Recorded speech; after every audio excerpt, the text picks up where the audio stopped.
दोस्तों, बंगाल जल रहा है।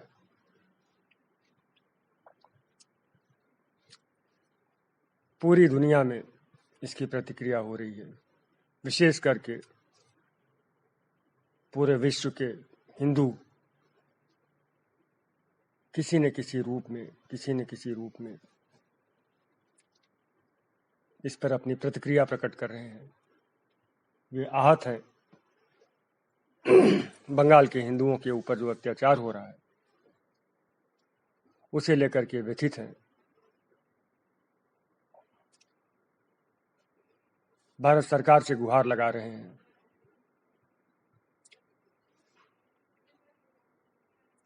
हिंदुओं के सामाजिक संगठनों से गुहार लगा रहे हैं। ठीक है।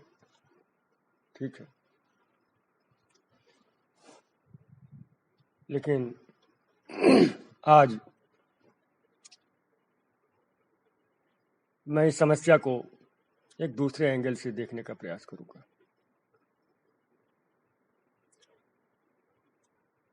आज के बंगाल की स्थिति कल के भारत के लिए चेतावनी है।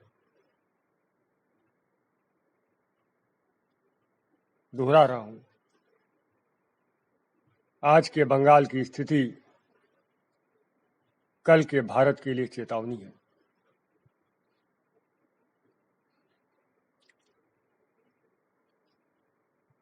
चलिए इस समस्या की जड़ में चलते हैं, इतिहास में झांकते हैं, क्योंकि वर्तमान को अगर आपको समझना है तो इतिहास को जानना बहुत ही आवश्यक है। इतिहास के डब्बे में वो चाबी होती है जिससे वर्तमान का ताला खुलता है। वर्तमान की समस्याओं को यदि आप हल करना चाहते हैं तो इतिहास को देखिए, समझिए क्या हुआ, कैसे हुआ, कहाँ गलतियां हुई और उन गलतियों को दोहराने से बचिए। एक कहावत कही जाती है ना, हिस्ट्री रिपीट्स इटसेल्फ। इतिहास अपने आप को दोहराता है। लेकिन क्यों? वो इसलिए क्योंकि या तो हम इतिहास पढ़ते नहीं, या पढ़ते हैं तो समझते नहीं, या समझते हैं तो उस पर आचरण नहीं करते। इसलिए दोस्तों, मैं समस्या की जड़ में जाने का प्रयास करूंगा।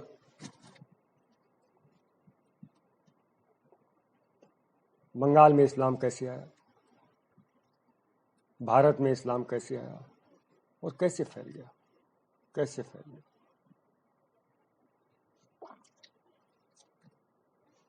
712 ईस्वी में सिंध पर मोहम्मद बिन कासिम की विजय हुई। यह आप लोग इतिहास में पढ़े हैं, जानते हैं। लेकिन नहीं जानते तो ये कि 712 ईस्वी में अरबों का सिंध पर आक्रमण कोई भारत पर पहला आक्रमण नहीं था।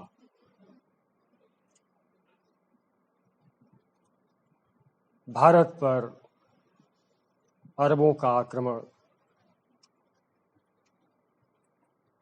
अरब में इस्लाम की स्थापना के थोड़े समय पश्चात ही शुरू हो गया था। आपको बता दें कि जब अरब में इस्लाम नहीं आया था, उसके पहले से, उसके सैकड़ों साल पहले से, बहुत पहले से भारत और अरब के बीच व्यापारिक रिश्ते थे और कहीं कोई समस्या नहीं थी। अरब के लोग भी मूर्ति पूजक थे, शिव और शक्ति की आराधना करते थे। वे पश्चिमी भारत में आते थे, विशेष करके केरल या मान लीजिए मालाबार तट, मान लीजिए पूरा, वहां पर आते थे, मसाले खरीदते थे, उसे ले जा करके अरब में बेचते थे और यूरोप तक पहुंचाते थे। एक प्रकार से भारत और यूरोप के बीच में जो मसालों का व्यापार था उसमें अरब के व्यापारी बिचौलियों का काम करते थे। धीरे धीरे कुछ अरब व्यापारी मालाबार के तटों पर बसना भी शुरू हो गए। भारत के राजाओं ने उन्हें बसाया। बड़े ही उत्साह के साथ बसाया।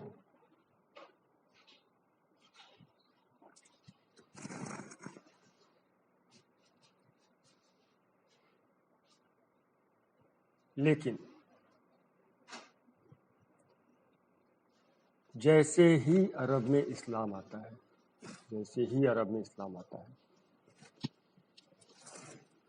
ये जो स्वरूप था, संबंधों का जो स्वरूप था भारत और अरब के बीच, वो एकदम बदल गया।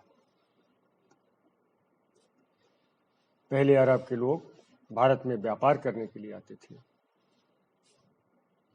अब इस्लाम की स्थापना उनका एक प्रमुख उद्देश्य बन गया। इस्लाम की स्थापना उनका एक प्रमुख उद्देश्य बन गया।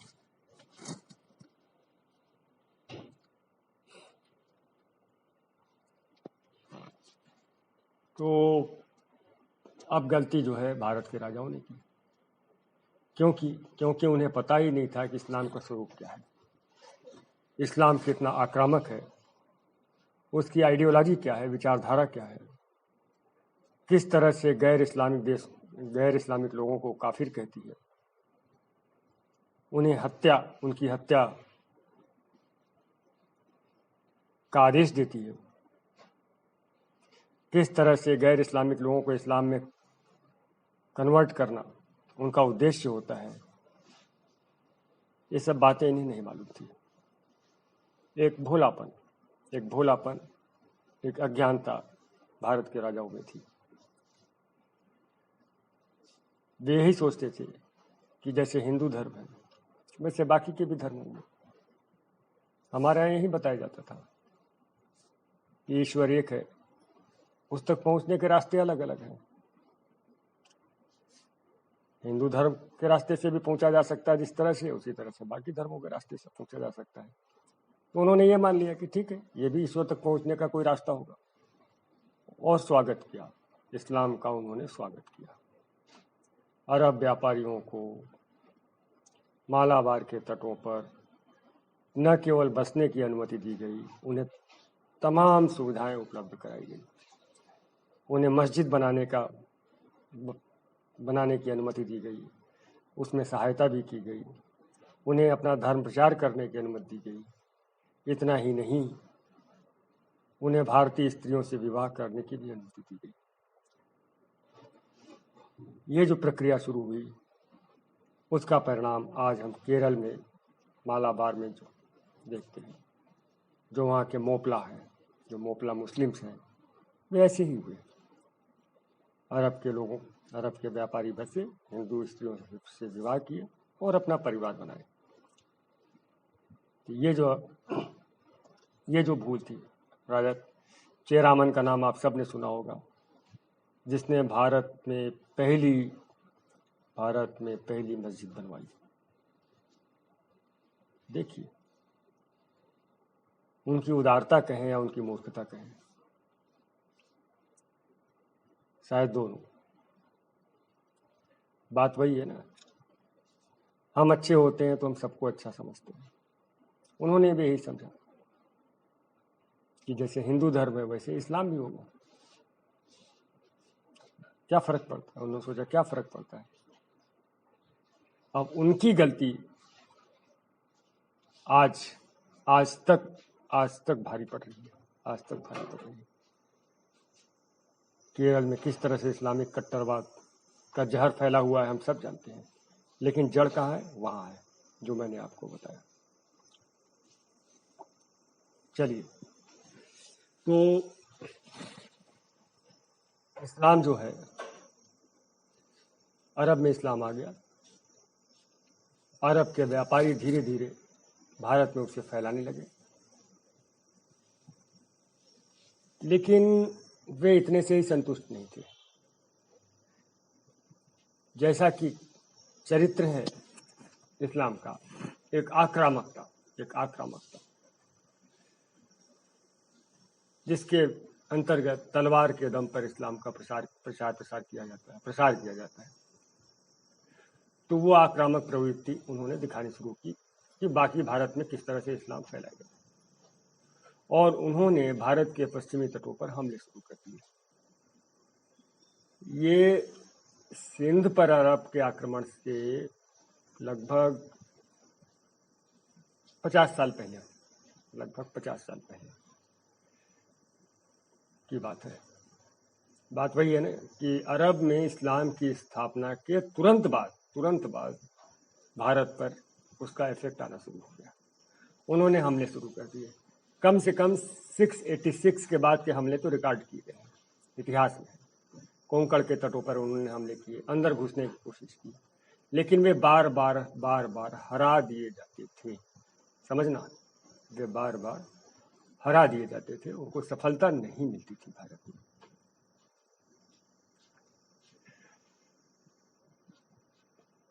अब सोचने वाली बात यह है कि भारत के राजाओं ने इन हमलों को गंभीरता से नहीं लिया।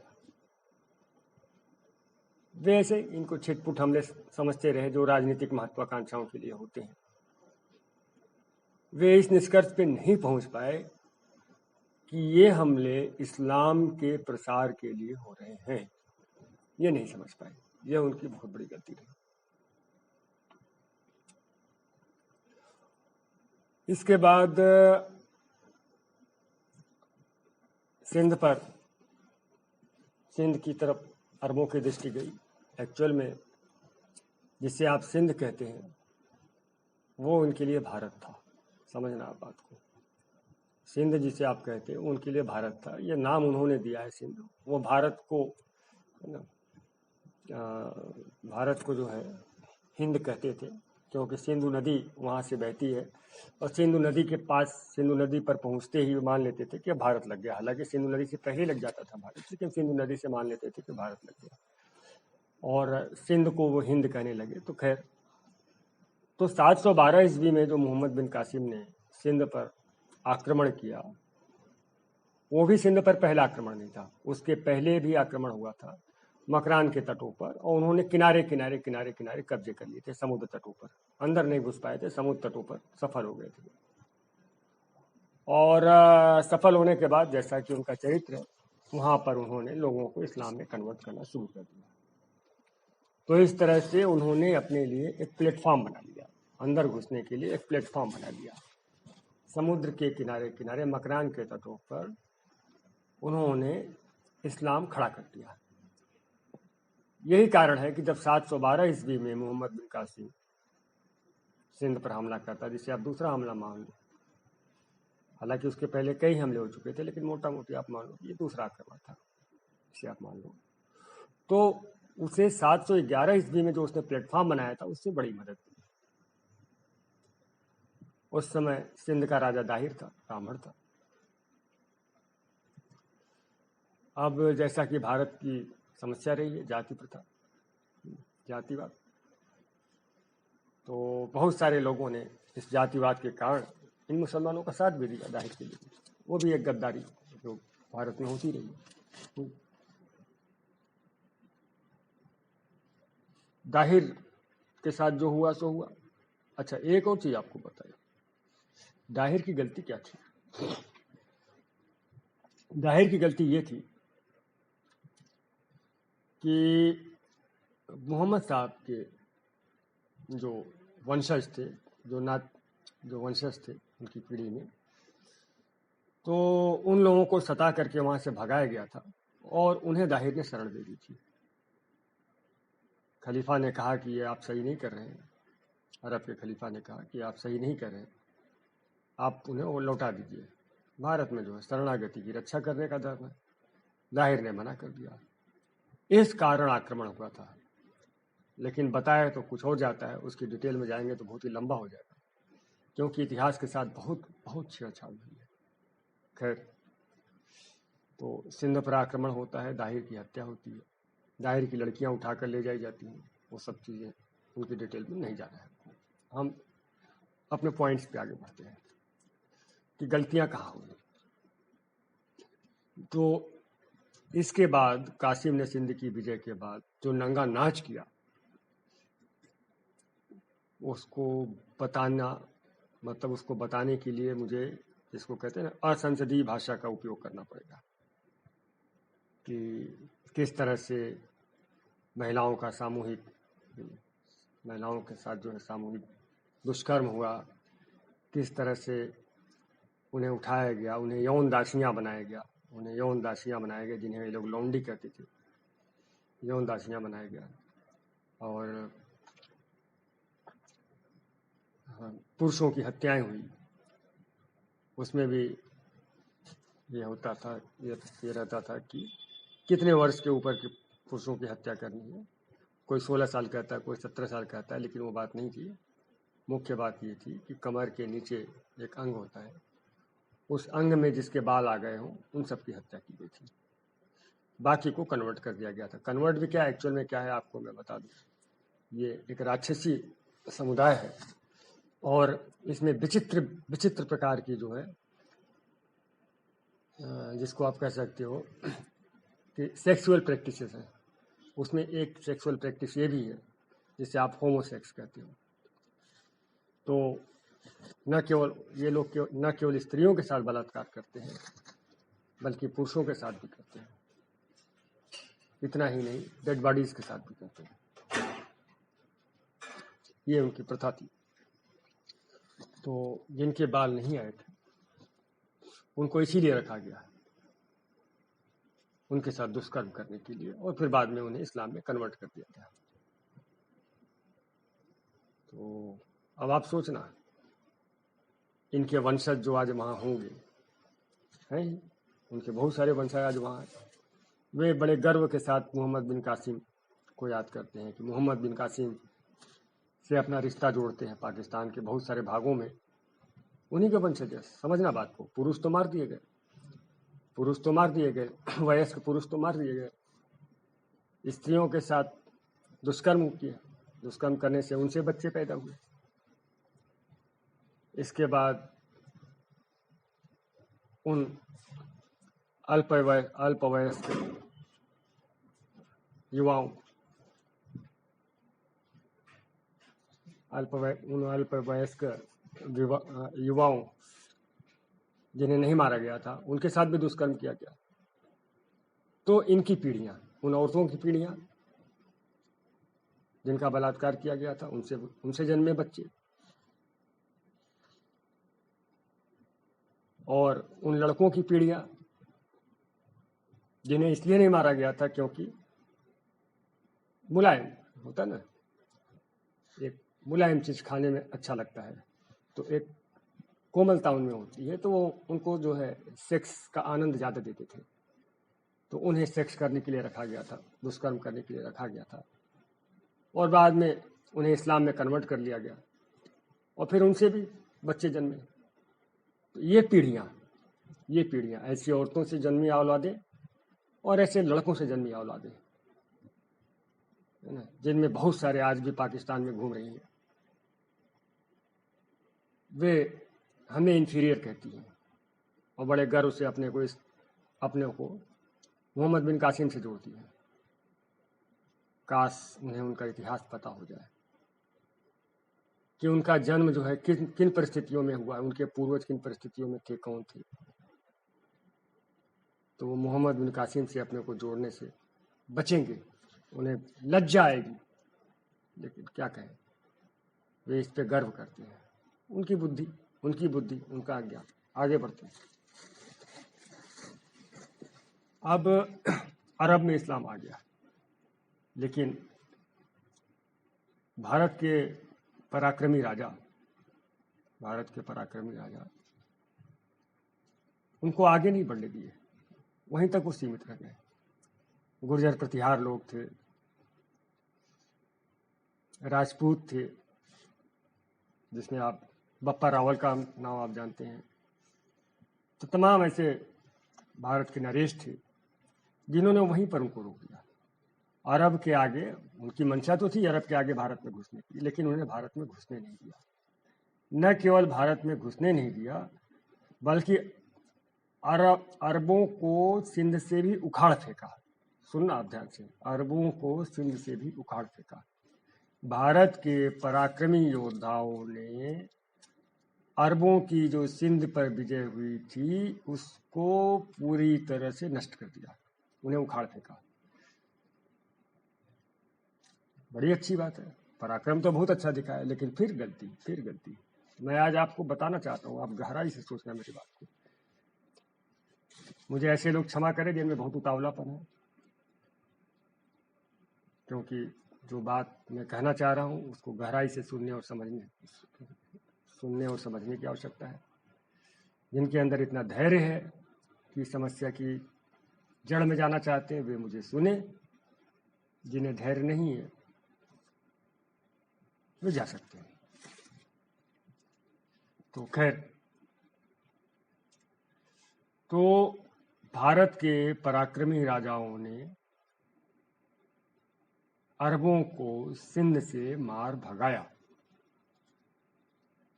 एक प्रकार से देखा जाए तो अरब आक्रमणों का फिर प्रभाव समाप्त हो गया, लेकिन नहीं, यहीं पर गलती हुई। हमारे राजा यहीं पर मात खाए और यहीं पर आज भी मात खा रहे हैं।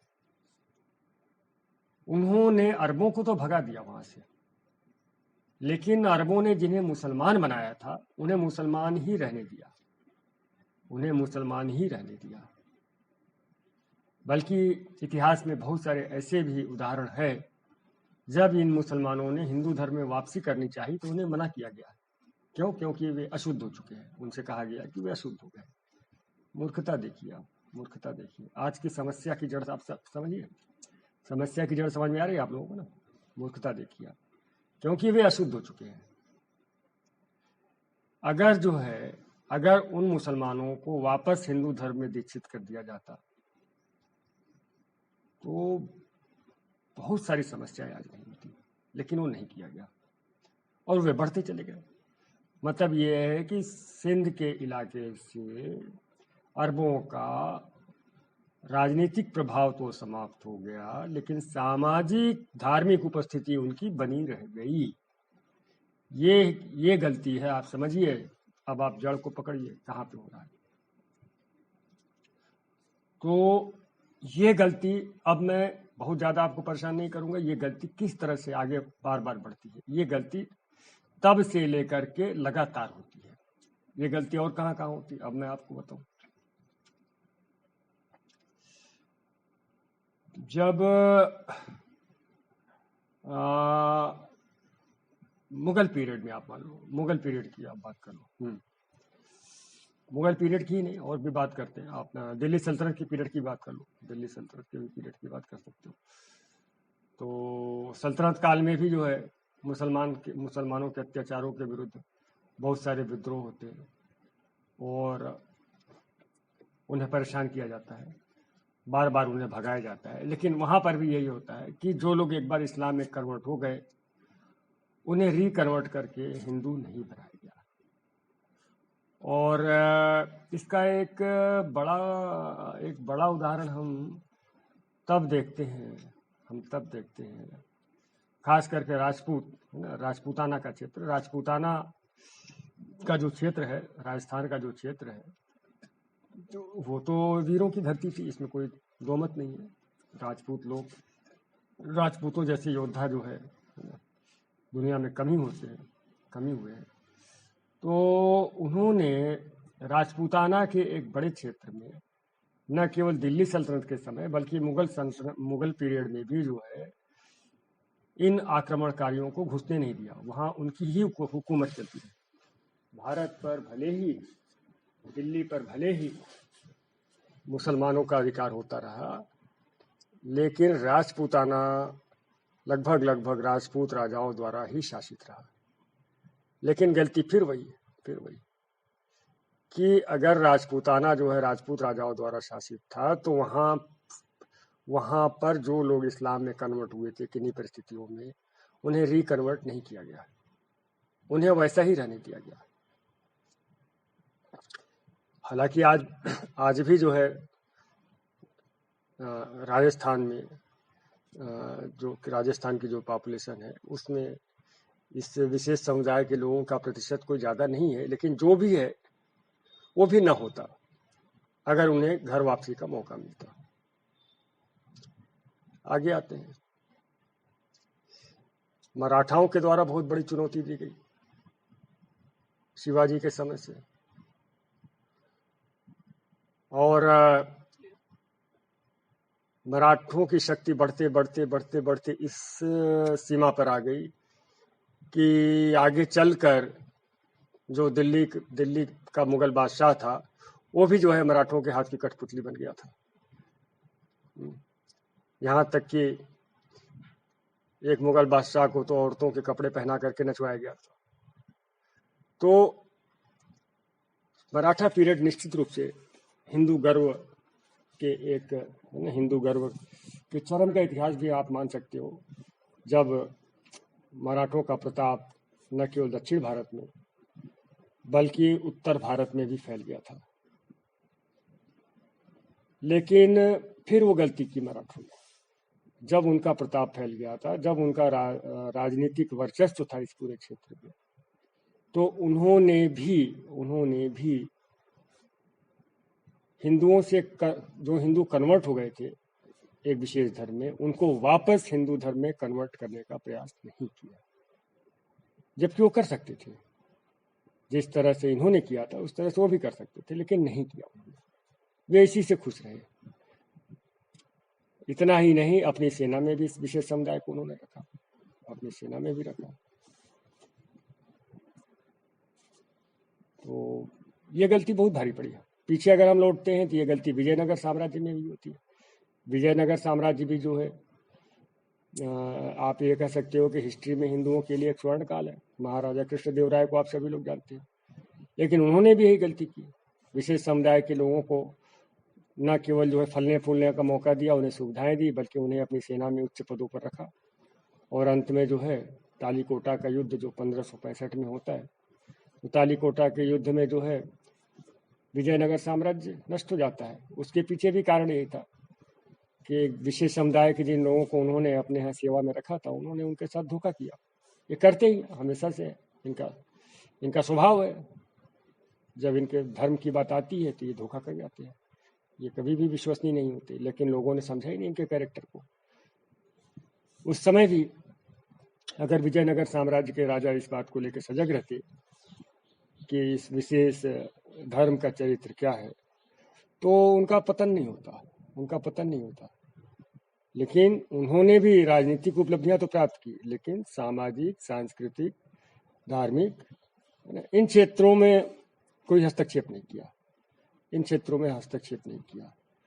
तो जो भारत में इस राक्षसी संस्कृति का प्रवेश हो गया था, मेरा मतलब ये है कि भारत में जो इस राक्षसी संस्कृति का प्रवेश हो गया था, इस संस्कृति को वैसे ही फलने फूलने दिया।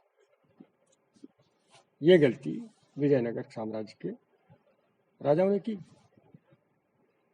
और उसका परिणाम आज दक्षिण भारत में जो इस विशेष समुदाय का जो है, आप समझ रहे हो, जो प्रभाव है, उस रूप में हम सामने देखते हैं। और आगे आते हैं कश्मीर की बात करते हैं। कश्मीर में इस्लाम एक धोखे से घुसा, और उस धोखे का नाम था शाह मीर। स्वात घाटी का भगोड़ा था वो। कश्मीर के राजा ने उसे शरण दे दी, बगैर ये सोचे कि ऐसे लोगों की संस्कृति क्या होती, विचारधारा क्या होती। वही बात होती ना, एक अबोधिता, एक भोलापन कि हम अच्छे हैं तो सब अच्छा है। शरणागत की रक्षा करना, ये सब उन्होंने किया। और शाह मीर ने क्या किया, राजा को मार दिया, उसकी पत्नी से जबरदस्ती विवाह किया, और कश्मीर में इस्लाम आ जाता है। फिर वो इस्लाम आगे बढ़ता है, तलवार के दम पे आगे बढ़ता है। मंदिर गिराए जाने लगे, हिंदुओं को कश्मीरी पंडितों को कन्वर्ट किया जाने लगा। बहुत बड़ी संख्या में कश्मीरी पंडित झेलम में डूब के मर गए, बहुत बड़ी संख्या में कश्मीर से भाग गए, और बहुत सारे मजबूरी में इस्लाम स्वीकार कर लिया। लेकिन मैं आपको बताऊं, कश्मीरी पंडितों जैसे विद्वान पूरी दुनिया में बहुत कम होंगे। Sharp mind. तो उन्होंने मजबूरी में इस्लाम ग्रहण तो कर लिया, लेकिन भोजपत्रों पर लिख गए, अपने वंशजों के लिए एक वसीयत बना गए कि जब कभी भी सही अवसर आएगा तो आप हिंदू धर्म में वापस आ जाना। और वो जो भोजपत्र थे पीढ़ी दर पीढ़ी संभाल कर रखे जाते रहे। इसके बाद एक समय आता है जब कश्मीर पर डोगरा राजा गुलाब सिंह का शासन होता है। ये वो समय था जब दयानंद सरस्वती ने आर्य समाज की स्थापना कर ली थी और शुद्धिकरण आंदोलन चल रहा था भारत में। शुद्धिकरण आंदोलन में क्या हो रहा था कि जो लोग जबरदस्ती मुसलमान बनाए गए हैं, अगर वापस वो हिंदू धर्म में आना चाहें तो उन्हें शुद्ध करके वापस लिया जाए। तो ये चल रहा था। तो उस समय कश्मीरी पंडितों ने, जो ये भोजपत्र को पीढ़ी दर पीढ़ी पढ़ते आ रहे थे, उन्होंने अपने राजा गुलाब सिंह से कहा कि हमारे पूर्वजों को जबरदस्ती मुसलमान बनाया गया था और हम वापस हिंदू धर्म में आना चाहते हैं। जो उन्होंने कहा, गुलाब सिंह ने कहा बहुत अच्छी बात है, आप आ जाओ। उन्होंने दयानंद सरस्वती के पास मैसेज भेज दिया कि ऐसा है, आप इनका शुद्धिकरण करके इनको हिंदू धर्म में वापस ले लीजिए। दयानंद सरस्वती ने कहा ठीक है, आप बता दीजिए कब आना है। गुलाब सिंह ने कहा ठीक है, बताते हैं। एक लंबा समय बीत गया। दयानंद सरस्वती के पास महाराजा गुलाब सिंह का कोई संदेश ही नहीं आया। तो दयानंद सरस्वती उनसे पूछते हैं, क्या बात है, आपने बुलाया ही नहीं? तो गुलाब सिंह कहते हैं, स्वामी जी क्या बताएं, स्थिति बड़ी विकट है। बोले क्या बात हो गई? बोले कश्मीर के जो पंडित हैं, कश्मीरी पंडित, वो कह रहे हैं कि अगर इन्हें हिंदू धर्म में वापस लिया जाएगा तो वे झेलम में डूब के जान दे देंगे। देखिए आप, हम कैसी कैसी मूर्खताएं हमारे पूर्वजों ने करी है। कश्मीर के मुसलमान, जिन्हें जबरन बनाया गया था मुसलमान, वो हिंदू धर्म में आने के लिए तैयार थे, तड़प रहे थे, और उन्हें आने नहीं दिया गया। क्यों? क्योंकि हिंदू धर्म अशुद्ध हो जाएगा। क्या रे वाह मूर्खता, क्या मूर्खता है। और आज उसका परिणाम कश्मीर में हम देख रहे हैं। मैंने कहा ना, समस्या की जड़ की बात करते हैं, तो समस्या की जड़ यहाँ पर है। केवल ये नहीं है कि मुसलमान जो है कोई वीर जो है समुदाय थे, ये तो बल्कि थे ही नहीं। उनकी भारत में अधिकतर विजय प्रवंचना से, छल से, धोखे से हुई है। उसमें घुसेंगे तो बहुत लंबा हो जाएगा, मैं आपको मोटा मोटी बता रहा हूँ। धोखे से। और ये धोखा ये खाते रहे। क्यों खाते रहे? इसलिए खाते रहे क्योंकि ये जानते ही नहीं थे ना कि उनका चरित्र क्या है। ये अज्ञानता भारी पड़ी, मैं कह रहा हूँ ना, अज्ञानता भारी। इसलिए आज मैं कह रहा हूँ, इसका चरित्र समझिए आप, इस विशेष धर्म का चरित्र समझिए, जिसे धर्म तो कहेंगे ही नहीं, पंथ कहेंगे। और इसका चरित्र आप समझिए। इसका चरित्र आप नहीं समझेंगे तो फिर धोखा हो सकता है। तो ये चला, ठीक है। अब आते हैं बंगाल की समस्या पर। तो बंगाल में इस्लाम किसके द्वारा आया? दिल्ली सल्तनत की पीरियड में बख्तियार खिलजी के समय में आया।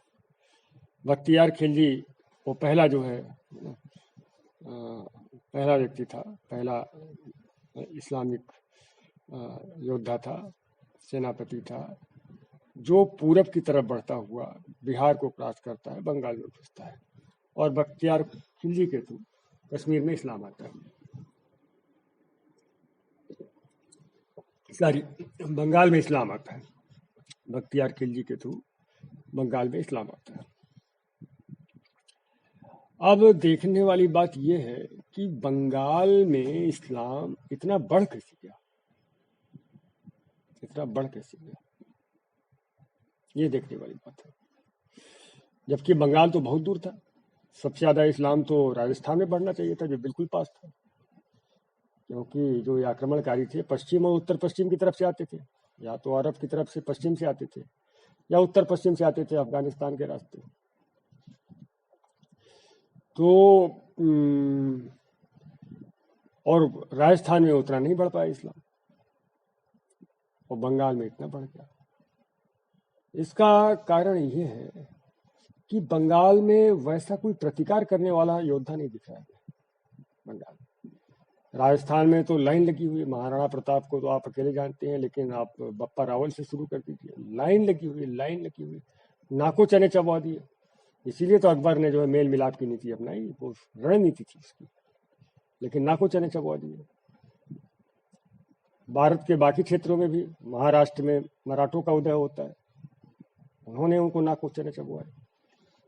इसके बाद अगर मध्य प्रदेश की हम बात करें तो बुंदेला राजपूत, जो ओरछा का इलाका था, जगह जगह मध्य प्रदेश में तो बहुत सारी रियासतें थी जिन्होंने मुसलमानों को हमेशा चुनौती दिया।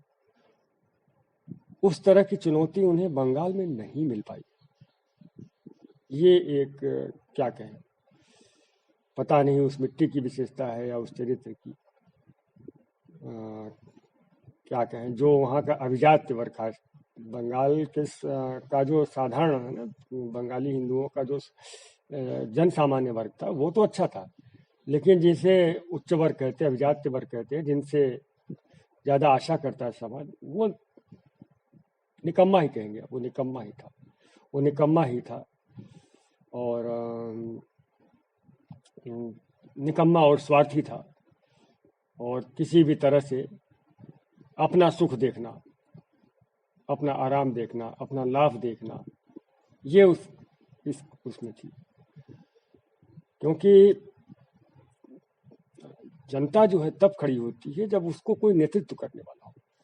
तो कोई नेतृत्व करने वाला, महाराणा प्रताप के पीछे भील भी खड़े हुए थे। आप देखो, जब महाराणा प्रताप खड़े हुए तो कोई महाराणा प्रताप केवल उच्च वर्गों के द्वारा थोड़ी शक्ति पा रहे थे। पूरे भीलों ने उनका साथ दिया, वहां के पूरे आदिवासियों ने उनका साथ दिया।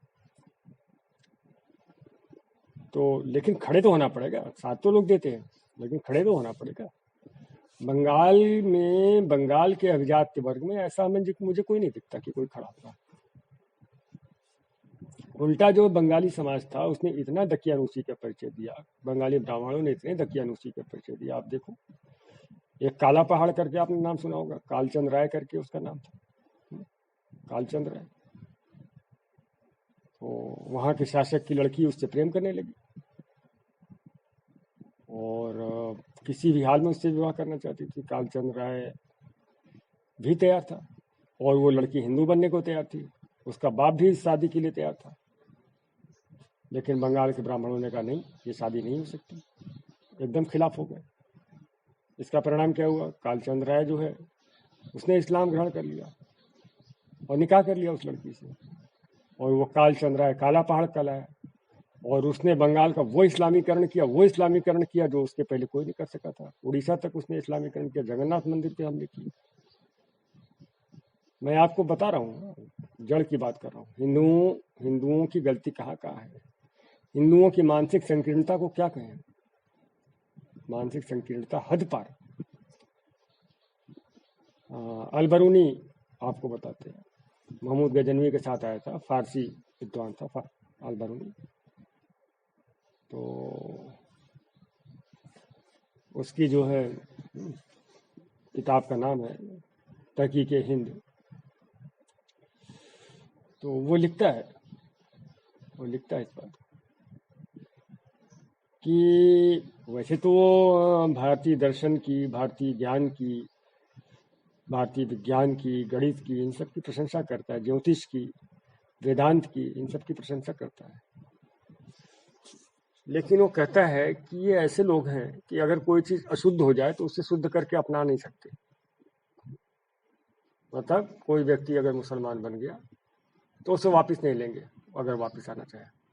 अगर किसी लड़की का मान लो कोई हिंदू लड़की है और रेप कर लिया गया उसके साथ, और रेप करके उसको इस्लाम में कन्वर्ट कर दिया गया, तो उस लड़की को वापस नहीं लेंगे। उसमें उसकी क्या गलती है? उसके साथ तो रेप हुआ, उसकी क्या गलती है? लेकिन वो अशुद्ध हो गई इनके लिए। ये संकीर्णता पहले नहीं थी, मैं आपको ये भी बता दूं, ये संकीर्णता पहले नहीं थी, ये भी इस्लाम के आने के बाद ही आती है। आपको ये भी बता दें, पहले का जो हिंदू समाज था वो काफी जो है व्यापक दृष्टिकोण वाला था। ऐसा नहीं कि भारत पर विदेशी आक्रमण इस्लाम से शुरू होते हैं, भारत पर विदेशी आक्रमण बहुत पहले शुरू होते हैं, जिसमें कि सबसे पहला आक्रमण माना जाता है पर्शियन इन्वेजन, पारसी आक्रमण। वो ईसा से 600 वर्ष पहले माना जाता है, जबकि और वास्तविक रूप से तो और भी पहले हुआ था। तो पर्शियन आक्रमण होता है, यूनानी आक्रमण होता है, शक है, पार्थियन है, हूण है, कुषाण है, लाइन लगी हुई है। लेकिन ये जो भी लोग भारत में आते रहे, ये लगातार ये हिंदू धर्म में दीक्षित होते चले गए, इनको सबको हिंदू बना दिया गया।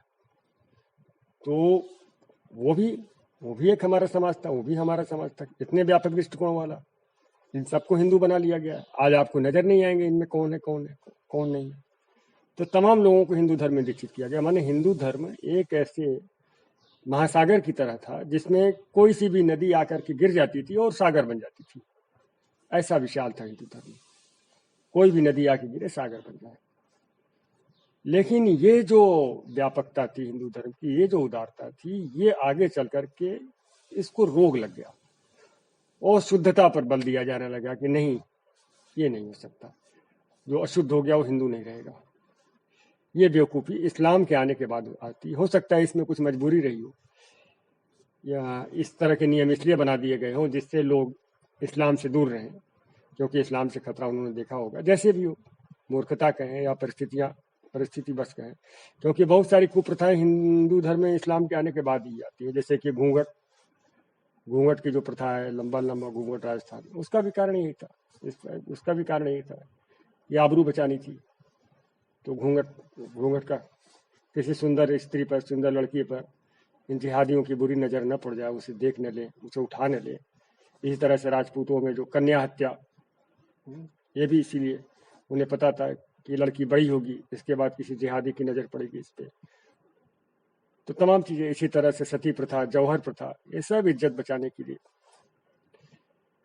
तो तमाम कुप्रथाएं आती हैं, उसमें बहुत सारी कुप्रथाएं जो है वो इस्लाम से रक्षा के लिए आती है। खैर, जैसे भी, लेकिन ये बंगाल, हाँ अब बंगाल पे आते हैं। तो बंगाल में जो क्या कहें, तो बंगाल में हम ऐसा कोई नेतृत्व नहीं देखते जो कि पूरी सोसाइटी को खड़ा कर सके, घुटने टेकने की प्रथा बंगाल में ज्यादा रही, नेतृत्व इस तरह का कम रहा, और बंगाल में इस्लाम फैलता चला गया। परिणाम ये होता है कि इतना कंसंट्रेशन हो जाता है, इस्लाम का इतना कंसंट्रेशन हो जाता है कि जो आज पाकिस्तान है ना, पाकिस्तान की जो हम देख रहे हैं, उस पाकिस्तान को सबसे ज्यादा ताकत बंगाल से मिली। भले ही पाकिस्तान आज हमें पश्चिमी पाकिस्तान के रूप में दिख रहा है पश्चिम में, और जो ये बंगाल वाला था वो बांग्लादेश है, लेकिन इसकी शुरुआत जो है यहीं से होती है। ज्यादा ताकत यहीं से थी। मुस्लिम लीग को ज्यादा सीटें यहीं से मिलती थी। सोहरावर्दी यहीं का मुख्यमंत्री था। तो खैर, तो अब हम आते हैं एक और चीज पे, कि भारत की स्वतंत्रता के पहले जो है, जब ये कैबिनेट मिशन प्लान है, आप लोग जो इतिहास थोड़ा बहुत जानते होंगे कि सेकेंड वर्ल्ड वार के बाद जब ये क्लियर हो गया अंग्रेजों को कि उन्हें भारत छोड़ना है, तो ट्रांसफर ऑफ पावर के लिए, शक्ति हस्तांतरण के लिए क्या रूपरेखा होगी, उसके लिए कैबिनेट मिशन भारत में आता है। और उस समय जिन्ना थे, उनकी मुस्लिम लीग थी। उसके पहले वो पाकिस्तान का प्रस्ताव पारित कर चुके थे 23 मार्च 1940 को लाहौर अधिवेशन में। तो उनकी मंशा पाकिस्तान की थी। कैबिनेट मिशन ने इसको मना कर दिया।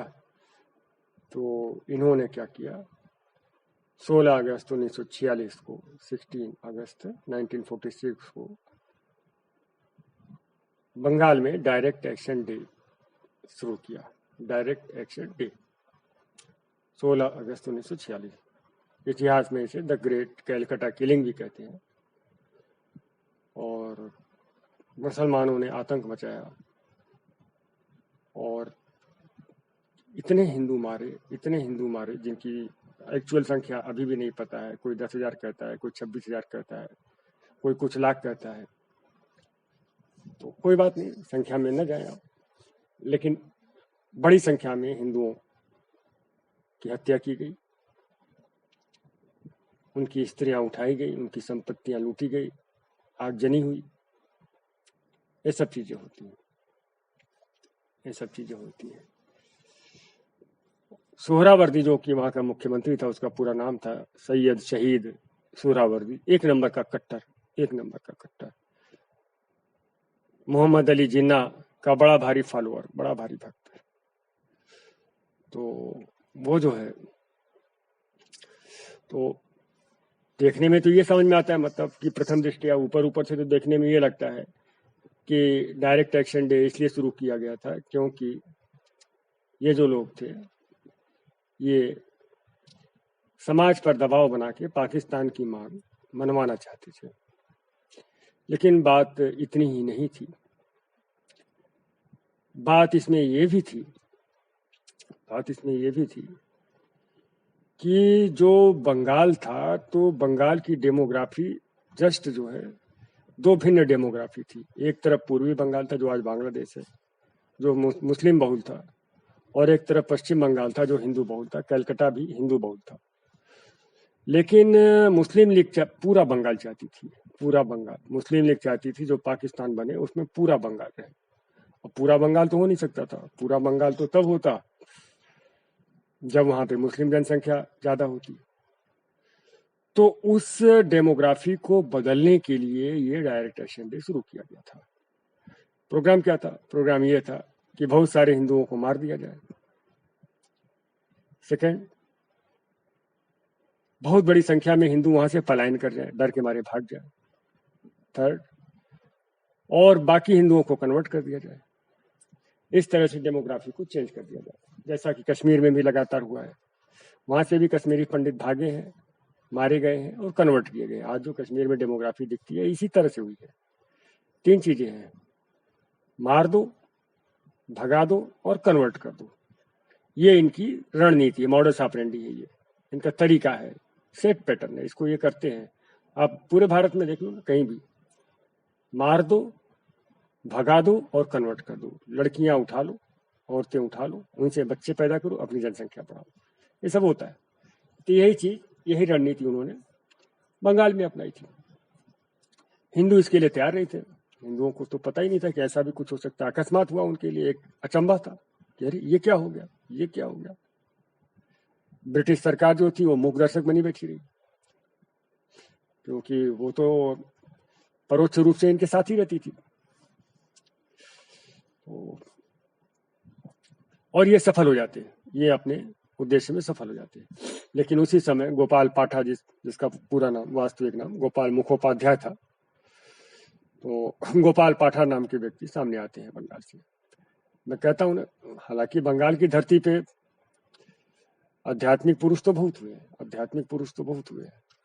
रामकृष्ण परमहंस हुए हैं, विवेकानंद हुए हैं, विचारकों में रविन्द्रनाथ टैगोर की आप बात कर सकते हैं, बंकिम चंद्र चटर्जी की बात कर सकते हैं। लेकिन लड़ने वाले अगर हम योद्धाओं की बात करें तो मुझे सुभाष चंद्र बोस दिखते हैं। हाँ, स्वतंत्रता के समय क्रांतिकारी बहुत हुए थे, लेकिन उनका उद्देश्य दूसरा था। सुभाष चंद्र बोस का भी उद्देश्य दूसरा था। वो अंग्रेजों से आजादी चाहते थे। समाज में जो ये दीमक लग गया था, इससे छुटकारा दिलाने के लिए मुझे जो व्यक्ति दिखाई पड़ता है वो है गोपाल पाठा। तो गोपाल पाठा ने कहा एनफ इज एनफ। और उस समय मैं बोल रहा हूं ना कि जो साधारण समाज है वो गड़बड़ नहीं है, वो सही है। अगर उसे नेतृत्व मिले तो वो एकदम उसके साथ खड़ा हो जाता है। तो जैसे ही गोपाल पाठक सामने आते हैं, पूरा का पूरा समाज उनके साथ खड़ा हो गया। दलित वर्ग तो बहुत जम के खड़ा हुआ। लुहारों ने जो है तलवारें बनाई, हथियार बनाए जम के। और ये जो दलित वर्ग हैं, ये ज़्यादातर जो है जैसे कि मांस वगैरह के उसमें रहते थे, तो इनकी प्रैक्टिस रहती थी, तो वो जम के खड़े होते हैं। यूपी बिहार के कलवार लोग आते हैं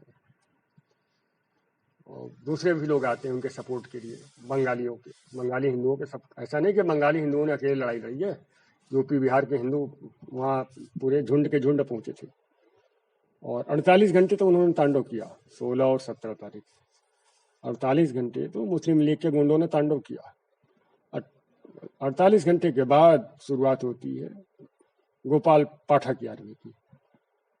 और उन्होंने तो सोचा ही नहीं था कि इस तरह से जवाब मिलेगा। जब जवाब मिलना शुरू हुआ तो उन्हें भागने के लिए रास्ता नहीं मिलता था। मैंने बोला नहीं, ये कोई वीर लोग नहीं है, ये बहुत ही कायर है।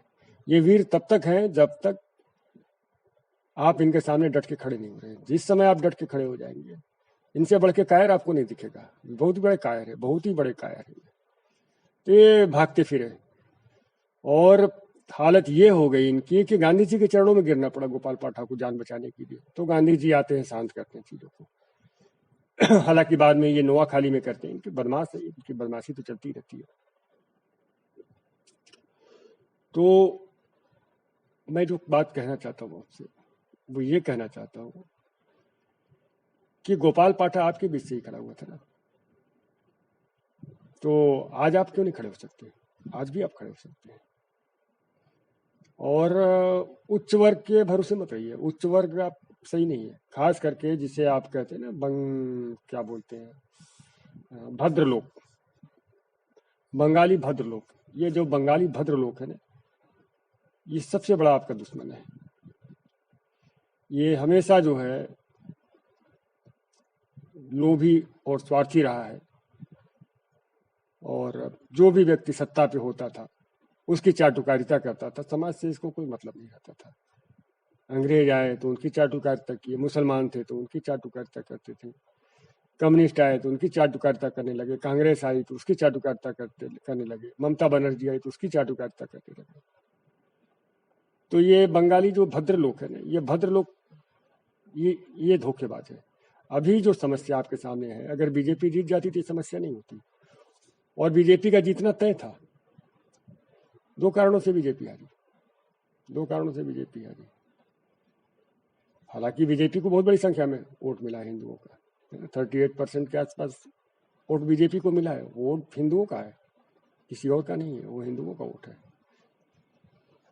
और लेकिन 38% तो बहुत, 38% का मतलब बंगाल में 70% हिंदू है।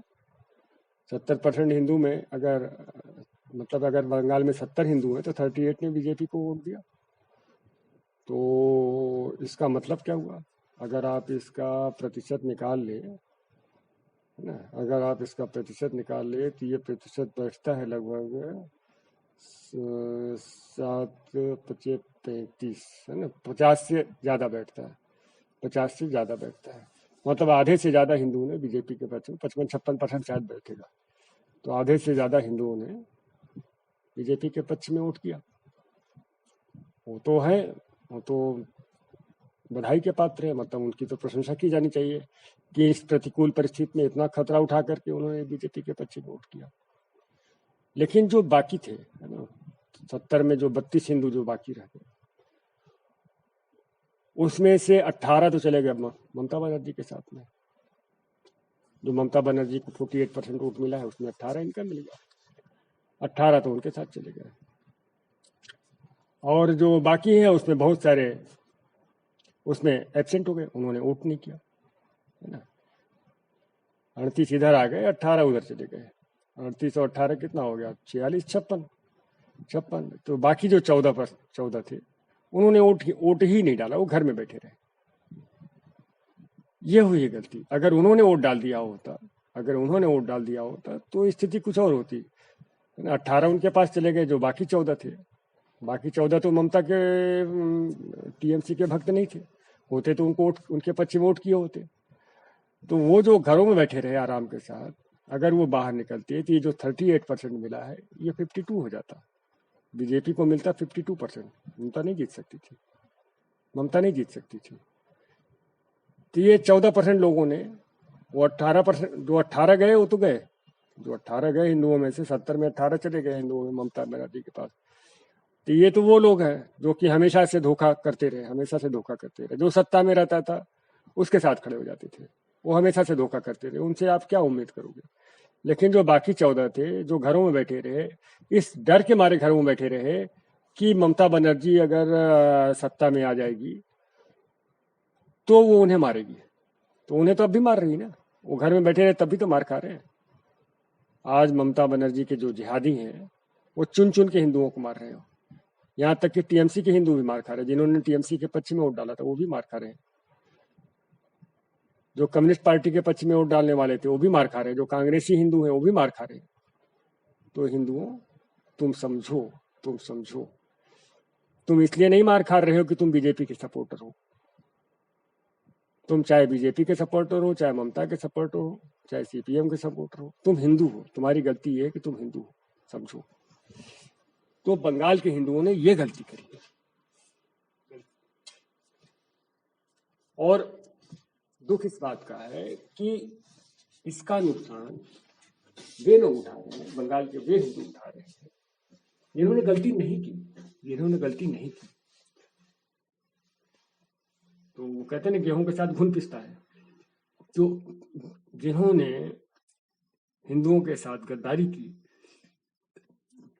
उनकी गद्दारी की सजा उन्हें मिल रही है जिन्होंने अपने कर्तव्य का पालन किया। मैंने कहा ना, अगर 70 में 18 हिंदू ममता के साथ नहीं जाते, या बाकी जो 14 हिंदू हैं घरों से बाहर निकलते हिम्मत करके, उन्होंने ये नहीं सोचा कि ममता आ जाएगी तब क्या होगा, एक बार हिम्मत करके बाहर निकलो और बीजेपी को सत्ता में ले आओ। समस्या ही नहीं आती। आज बीजेपी सत्ता में होती, पुलिस उनके हाथ में होती, प्रशासन उनके हाथ में होता, कैसे कर लेते, उनकी हिम्मत न पड़ती। खैर, अब आगे की बात, ये तो हो गई पीछे की बात। अब आगे की बात, आगे की बात ये है कि बीजेपी से आप सब लोगों को, न केवल आप सब लोगों को बल्कि भारत के ज्यादातर हिंदुओं को और विश्व के अधिकांश हिंदुओं को बीजेपी से भारी शिकायत है कि बीजेपी ने अपने कार्यकर्ताओं की, अपने वोटर्स की, अपने सपोर्टर्स की रक्षा नहीं की। सही है, शिकायत बिल्कुल सही है, लगता भी है। लेकिन जो मैं इतने समय से समझ पा रहा हूँ, ये मैं समझ पा रहा हूँ कि इसमें बीजेपी की मंशा खराब है, ऐसी बात नहीं है। वास्तविक बात यह है कि संविधान ने बुरी तरह से उन्हें बांधा हुआ है। अगर वो आज आर्टिकल 356 लगा करके बंगाल में राष्ट्रपति शासन लगा देते हैं और सुप्रीम कोर्ट के द्वारा उस राष्ट्रपति शासन को निरस्त कर दिया जाता है असंवैधानिक बता करके, तो स्थिति बड़ी विकट हो जाएगी। तो बीजेपी जो भी काम करना चाहती है वो बड़े तरीके से करना चाहती है।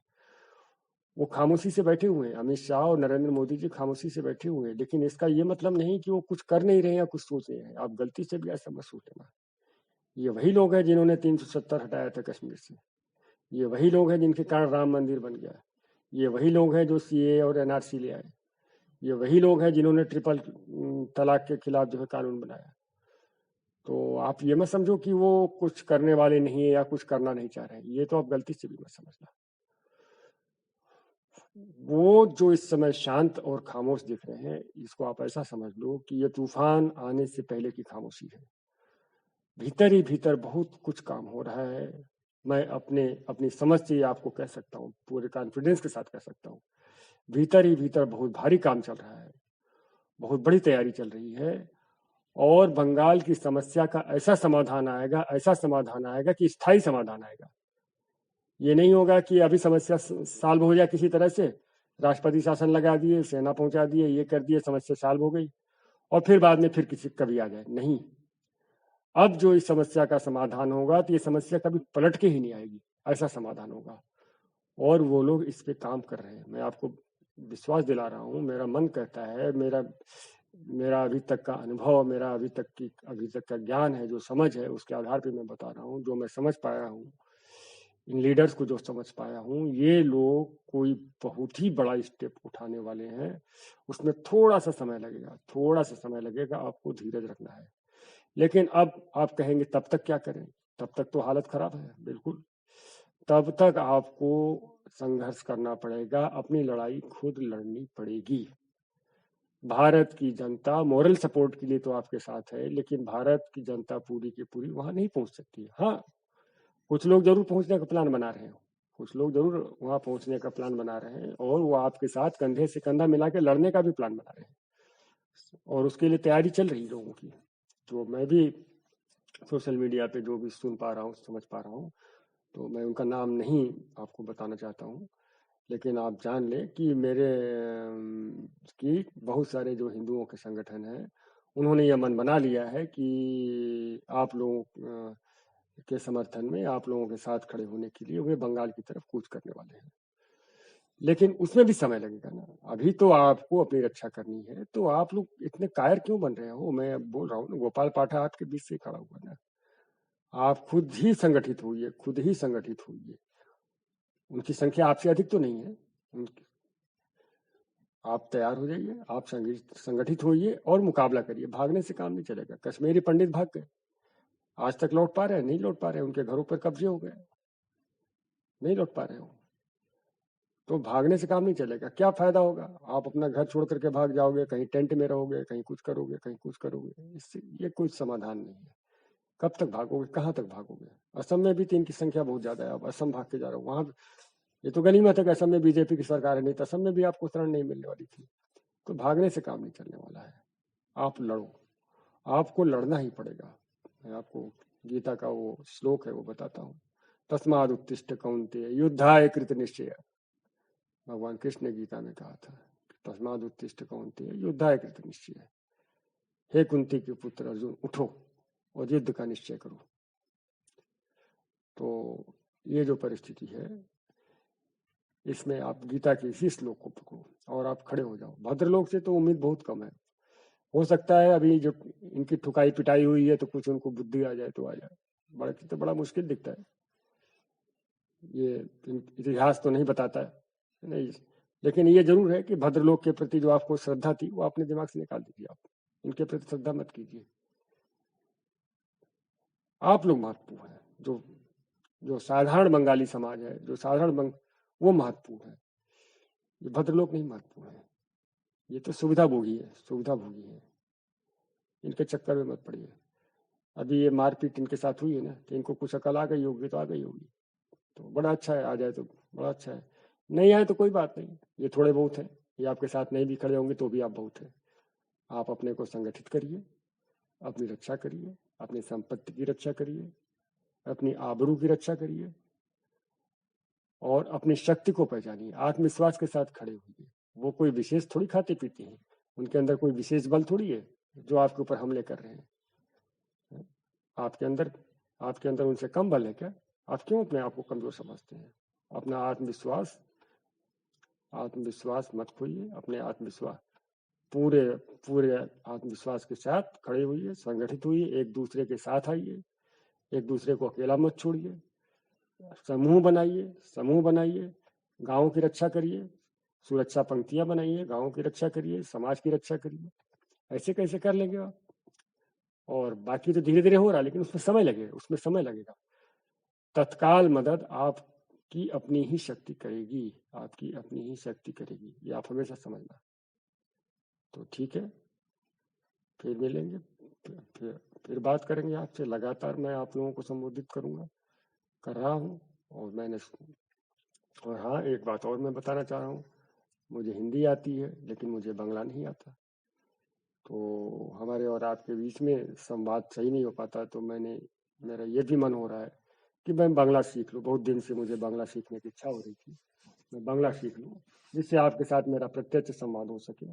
मेरी इच्छा हो गई है। आप में से कोई मुझे बांग्ला सिखाना चाहेगा तो बताएगा, नहीं तो मैं बांग्ला सीखने का प्रयास करने की सोच रहा हूँ।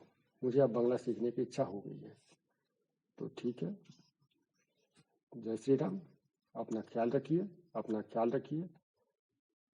भारत का और विश्व का जो हिंदू समाज है वो लगभग कुछ गद्दारों को अपवाद मान लें, अब तो लगभग आपके साथ है, मोरली, नैतिक रूप से। और भी बहुत तरीके से है आपके साथ, ऐसा नहीं है। आज ये सरकार जो इतना कुछ करने जा रही है ये ऐसे नहीं है, पूरे भारत के, पूरे विश्व के हिंदुओं का दबाव है इस सरकार पर। तो आप ये इसको भी आप कम में समझना, इसको अभी है ना, जिस तरह से दिल्ली की सरकार पर पूरे भारत के हिंदुओं ने, पूरे दुनिया के हिंदुओं ने दबाव बनाया है, उसके परिणाम आ रहे हैं और आएंगे ही। सरकार को स्टेप्स लेने पड़ेंगे, क्योंकि उनका जो कोर वोटर है ना, हिंदू उनका कोर वोटर है, तो इसलिए हिंदुओं की मांग को अनसुना नहीं कर सकते, उन्हें भी पता है। तो हम सभी लोगों का की सरकार से मांग है, सरकार आपके लिए करेगी। कोई भी पार्टी हो, पॉलिटिक्स में कोई भी पार्टी अपने कोर वोटर्स की उपेक्षा नहीं कर सकती, और आप भी उनके कोर वोटर हैं, ऐसा थोड़ी है, आप भी उनके कोर वोटर हैं। आपने जान का जोखिम उठा करके जिस तरह से बीजेपी को सपोर्ट किया है, तो ऐसा न समझिए कि बीजेपी आपका महत्व नहीं समझती। सभी को, बीजेपी को भी पता है कि आप उनके लिए महत्वपूर्ण है और वो आपके लिए वो खड़े होना चाहते हैं। लेकिन वही मैं कहूँगा कि सरकार संविधान से बधी हुई है और उन्हें बहुत ही फूंक कर कदम उठाना है, लेकिन कदम इस तरह का उठाना है कि फिर पीछे न लेना पड़े कदम।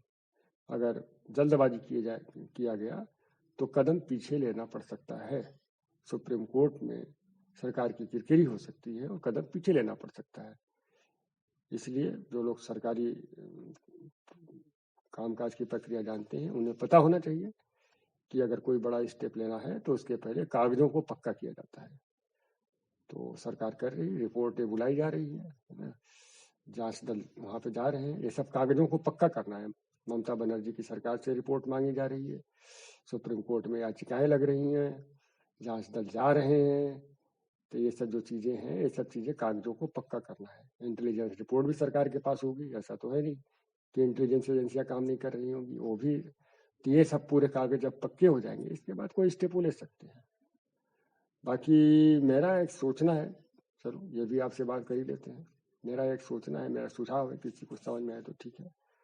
बंगाल की समस्या का तो समाधान मुझे ये लगता है कि बंगाल को केंद्र शासित प्रदेश बना दिया जाए, यूनियन टेरिटरी बना दिया जाए। बंगाल अब एक पूर्ण राज्य रहने लायक नहीं है, पूर्ण राज्य बनाना बहुत रिस्की है, क्योंकि बॉर्डर स्टेट है और बांग्लादेश से बहुत बड़ी संख्या में घुसपैठी इसमें आते रहते हैं, घुसपैठी आते रहते हैं। और पश्चिम बंगाल पर आने वाला कोई भी खतरा भारत के लिए वो खतरा है। तो पश्चिम बंगाल में तो जो है पश्चिम बंगाल को केंद्र शासित प्रदेश घोषित किया जाना चाहिए, जितनी जल्दी हो सके उतनी जल्दी। और वहां की समस्या का समाधान तरीके से करना चाहिए, जड़ से। और ये जो घुसपैठिया बैठे हुए ना, बांग्लादेशी और रोहिंग्या, इनको निकाल बाहर करना चाहिए पूरी कठोरता के साथ, पूरी कठोरता के साथ। एक एक का पता लगाया जाना चाहिए कि कौन है, और न केवल उन घुसपैठियों का पता लगाया जाना चाहिए, बल्कि उन लोगों का भी पता लगाया जाना चाहिए जिनके सहयोग से उनके पेपर्स बनाए गए हैं, जिनके सहयोग से उनके पेपर्स बनाए गए, जिन्होंने उनकी किसी रूप में मदद की है।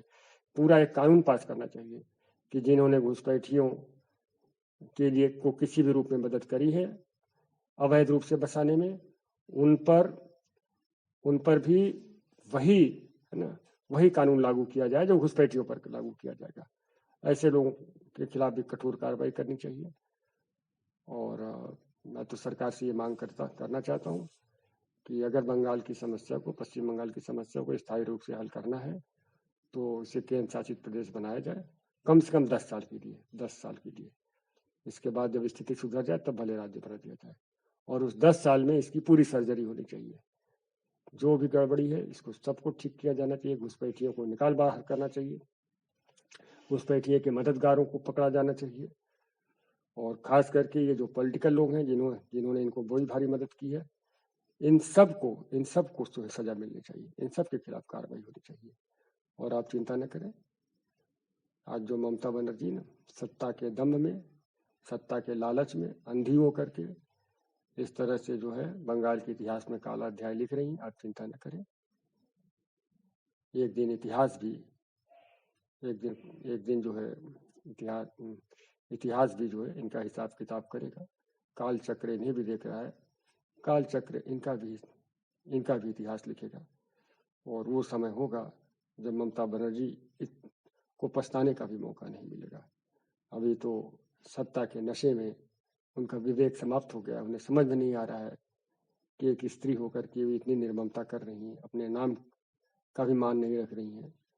तो होता है वो कहते हैं ना कि जब कोई चीज की पराकाष्ठा हो जाती है, ये पराकाष्ठा हो रही है, तो वो भी है। तो खैर वो तो बात की बात है। अभी आप लोग अपना ख्याल रखें। भारत की जनता आपके साथ है और दुनिया भर के हिंदू लगभग आपके साथ हैं। और हम अपनी सरकारों पर दबाव बनाए हुए, हमारी अपनी सरकारों से मांग है आपके पक्ष में। और आप अकेले नहीं हैं। भारत के हिंदू किसी न किसी रूप से आपसे कनेक्टेड हैं। आप अकेले नहीं हैं। और अपना ख्याल रखिए, फिर बात करेंगे। ठीक है, जय श्री राम।